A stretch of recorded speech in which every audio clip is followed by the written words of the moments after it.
IFP leader has been described as someone who fought for the rights of traditional leaders. Buthelezi played a central role to South Africa's transition from an apartheid state to democracy. Now, this was in addition to other duties as Prime Minister to the AmaZulu nation.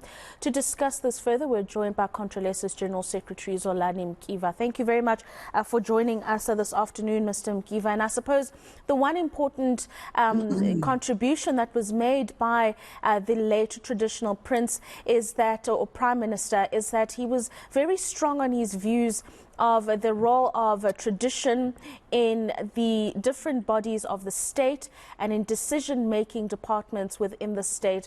And he fought quite hard to have what we have today, where you've got a customary law that's been recognized, a strong presence of traditional leaders like that of the AmaZulu nation. Speak to us about the importance of that push that he drove for tradition to be form of a democratic dispensation. Thank you very much for having us. I think first and foremost, let us first express our deep felt condolences to the Buthelezi family, to the Zulu royal family, to the Zulu nation, to the people of South Africa and the people of Africa as well over the loss of Ushenge, as we know him, Prince Mangosuthu Buthelezi. As you correctly put it, he was a strong believer in the institution of traditional leaders. He is the one who became a beacon as well as the pillar of strength for the Zulu kingdom, which spans over more than 40 decades during his tenure as the traditional prime minister of that kingdom. Secondly, he is one of the oldest politicians who have survived many chapters of the history of our country. So we remember him for the role that he has played. We might not have had good relations with him as Contralesa, but we recognize him as a son, as a royal-blooded son of Africa, because he comes directly from one of the most important houses in Southern Africa, the Zulu Kingdom. He acknowledged the role of Contralesa at all material times, and he respected our views, even though in the majority of cases he differed with us. So today, we want to take our hats off and salute him for the role that he has played in ensuring that the institution of traditional leadership becomes part and parcel of the new South Africa, because he agreed with us that the foundations of our society are anchored in the institution of traditional leadership, custodian of our culture, our heritage, our history, as well as our experience as a people. And therefore, the loss of the Zulu royal family and the loss of the Buthelezi clan is also our loss as Contralesa. So with your sentiments that you've just shared with us, you would disagree then with some of the sentiments that have been made, that he's pushing for traditional leaders to be a part of decision-making components of government was just a way to strengthen the role of the AmaZulu nation and in particular the IFP when it comes to influence within government or different organs of government. You would disagree with that sentiment based on what you've just shared with us on your thoughts on his legacy? No, our difference with him was mainly with politics, the approach to politics, because we come from a point of view that the national democratic revolution must be led by all the components of the different cultural ramifications of our country. So we are emphasizing the importance and the full appreciation of the different cultural diversity that we have in the country. And we are pushing a view that says we must work in unison as the peoples of African background to ensure that we achieve the total emancipation. So we're opposed to some of the views that began to promote one tribe over the other, because we believe that would not be something that is in line with our Africanism. But we kept on engaging and educating each other, and he appreciated that. Insofar as the role of traditional leadership in the new dispensation as part and parcel of our republic of a special type, we agreed with him.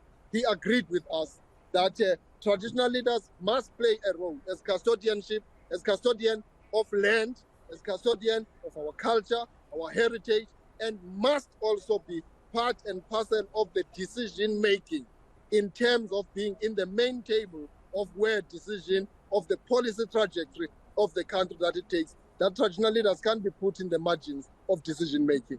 So what do you think is going to happen going forward? Because he was such a strong martyr of traditional leadership, being a part of decision-making in South Africa. Do you think that the political will or the drive will continue to exist without his influence and, of course, his authority over the need to have traditional leaders at the forefront of leadership in South Africa? What do you see the future in the medium term for traditional leadership based on the fact that he's no longer with us?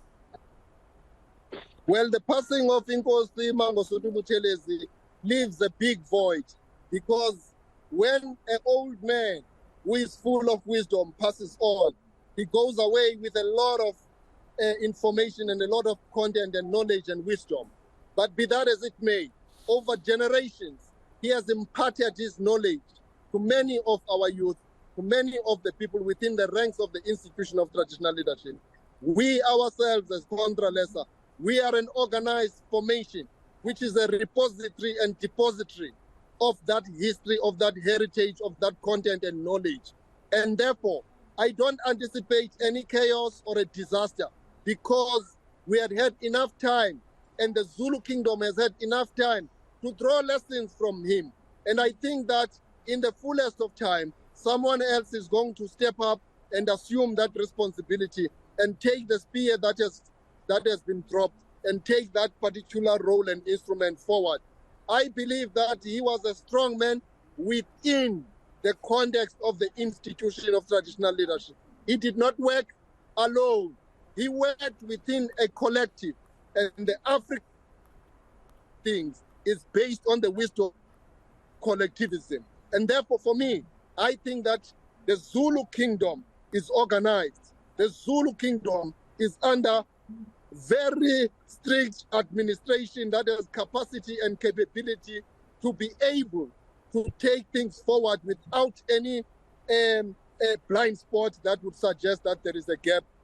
I believe that Shenge has lived up until the age of 95 years, and people in that kingdom, in all its houses and in all its more than 300 traditional authorities, people have learned over the years on how to do things ethically, on how to do things professionally, and on how to do things pragmatically in the best interest of our people. Because at the end of the day,